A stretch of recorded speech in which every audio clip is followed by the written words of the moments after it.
Greetings and welcome to the broadcast. I'm your host, and right now I'm using a $20 Boost Mobile cell phone to make this video I'm showing you right now. There's a reason there's no cell phone in there. I'm holding it up with one hand, and with the other hand I'm trying to do the show here. Now, if you want to buy one yourself, here it is. This is taken with a self shot here. Boost Mobile, 19 bucks. Let's get you the SKU number here, and you can see it. Boy, there's a lot to learn here. Anyway, people say, how do you do it? Well, I'm taking the self shot by pushing down right there on the top button and holding it, and then not the top there, but the bottom right there of the rocker arm at the same time. Not there. So again, to take these self shots, push and hold the top volume button, push and hold the bottom rocker button, and you can make a video just like this too. I'll show you how I did it. I just downloaded 3 apps, and I didn't even activate the phone. Downloaded 3 apps, took a $19 cell phone out. I'm using the stock microphone. I'm talking to you right now with it. Now in the box, look at this. A data and a charging cord. You don't see that all the time. And of course a USB port charger. That was a nice treat. Now they tell you to test a phone. You go find some railroad tracks to test the camera rather. And you take a picture of the tracks and a quarter. Well, here's the camera on the railroad tracks. I'm going to switch it to the video camera in just a moment. This is the regular camera. And this is the video camera. So people that know what they're doing, they can say, okay, you took some railroad tracks, and you can make your analysis. So anyway, pop the thing out of the box, just charge it. Got the Android KitKat, 5 megapixel, and 3G. And this is also this daily plan that's in the white. That's a lie. Boost Mobile is getting greedy. They've taken that away. Now on the left is a home button, a return button. The center is a home button. The right button there is a real funky deal. Now here's the quarter, using the video, the very best we can do to analyze this lens on this thing. Now the still photos right here, this is the still photo, and I'm going to use an old trick of taking multiple screenshots and expanding it to really test this lens. There's screenshot number 1 I've expanded. And look at this thing here, screenshot number 2. Pretty good for a $19 cell phone. And so, it took a little bit of doing, but now, on the back of the box, it said Qualcomm Snapdragon chip. I think that's pretty good. Now here's the test where you go up on a hill and you look at something about 100 yards away. This thing's jerky as it can be, this video. See this blue sign up here? I'm going to zoom the thing out. We're on video cam now, of course. I'm going to zoom the still camera out to the full 4x zoom and take a picture standing right here. There it is. Now that's not bad. That's zoomed out all the way. This is the still camera now. I mean, sure, it's a little soft focus, the edge to edge maybe, but now we're going to do the white balance test. Right here, this is a picture with the still camera, and right here is the picture with the video camera. A lot better white, you can see that. The white balance is good. Look at the cards in the back, how jerky they are. This is, the $19 sure falls on the video camera part. Let's go ahead and take it up the phone pole here, and you can see the jerkiness. And I'm holding it still. This is, you're not going to do much with this camera. Now, don't you ever do this. We're going to take a 60-watt light bulb and check for lens flare and spherical aberrations. There on the left. See all that flare? And over on the right, a little bit more onto the right now. There, rare, lots of flare. Now, I've seen worse, but never on a $19 camera, so, you be the judge. Now, I'm going to show you the apps I used to make this thing, just 3 or 4 apps. First thing you do is use this KineMaster. This thing is free. It was the only one that really worked on this phone. I tried 2 others, not so very good. Let's just do the job. Now the camera needs some real help. And the best one I found was this Cinema FV5, at least for this deal. It really sharpened the camera up and gave us some better features. And it was good. Now, of course, you want to read your Bible, so the best Bible app I could find was Tacard. I mean, why wouldn't you want to read the most published book on earth at least once cover to cover? This thing makes it real easy. We'll have a little bit more on that later on. And then to do the intros, the thing on the front, I looked around, this thing here called Legend, that made the so-called intros. And again, that's all I've used is this $19 camera. Well, believe it or not, this thing's got a mobile hotspot on it.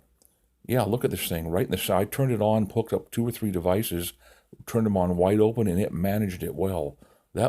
However, this one video almost killed the chip. There's virtually no memory on this thing when they're done with it.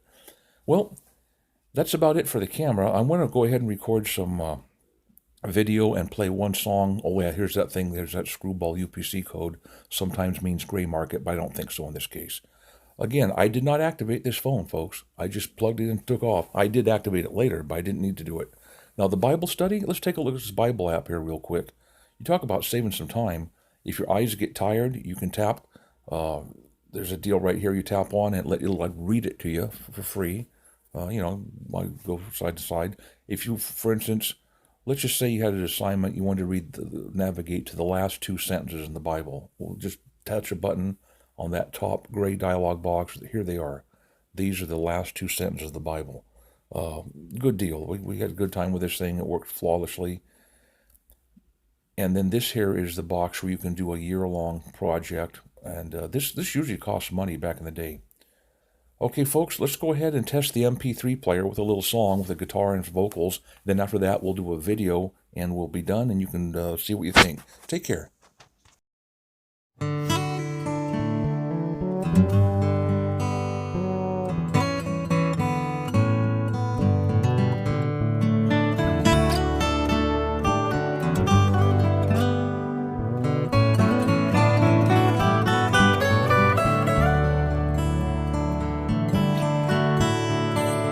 Give it for love, don't do it for show.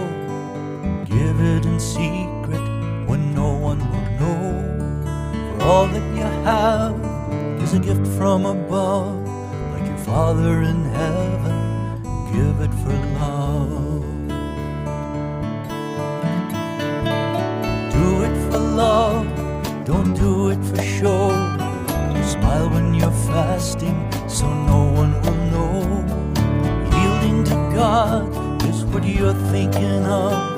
For your Father in heaven, do it for love. Worship in truth, don't do it for show. Pray all alone where no one will know. Let your words be few, for I know what you need. And take time to listen, take time to heed.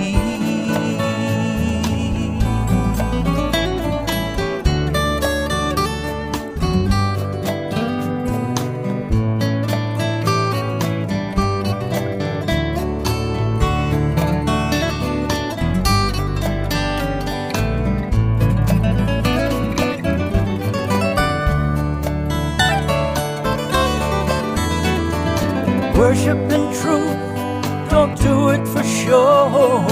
Pray all alone where no one will know.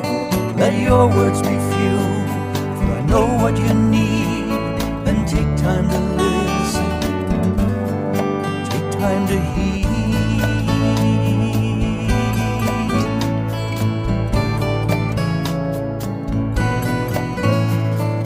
Give it for love, don't do it for show. Give it in secret when no one will know. For all that you have is a gift from above, like your Father in heaven. Give it for love.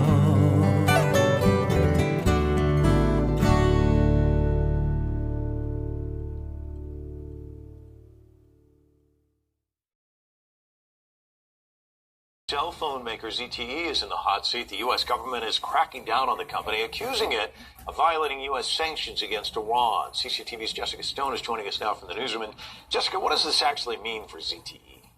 Well, Mike, it means starting on Tuesday, ZTE will not be able to get parts from American suppliers unless they apply for a special license, which is expected to take some time and may not even result in them getting that license. We should note that ZTE is currently the third largest cell phone maker in the United States. It's a very important player in telecommunications at large in this market. It's also growing incredibly quickly in Europe. ZTE caters to customers who want an affordable smartphone without a costly data and calling plan. It's become incredibly, wildly popular and has already beat the growth figures for the global cell phone market. But the U.S. government is placing export restrictions on ZTE. It says its 4-year-old investigation shows that ZTE was selling parts from its American suppliers to Iran. That violated U.S. sanctions against Iran. Now, in handing out this penalty, the U.S. Commerce Department wrote, quote, ZTE has re-exported controlled items to sanctioned countries contrary to United States law.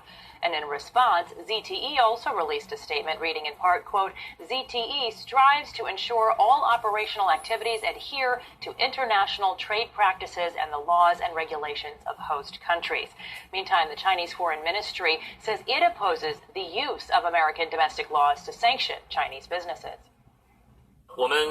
We hope the U.S. stops this erroneous action and avoids damaging Sino-U.S. trade cooperation and bilateral relations. Well, that's it, folks. It's called a Boost Mobile ZTE Speed smartphone. God bless you, and bye for now.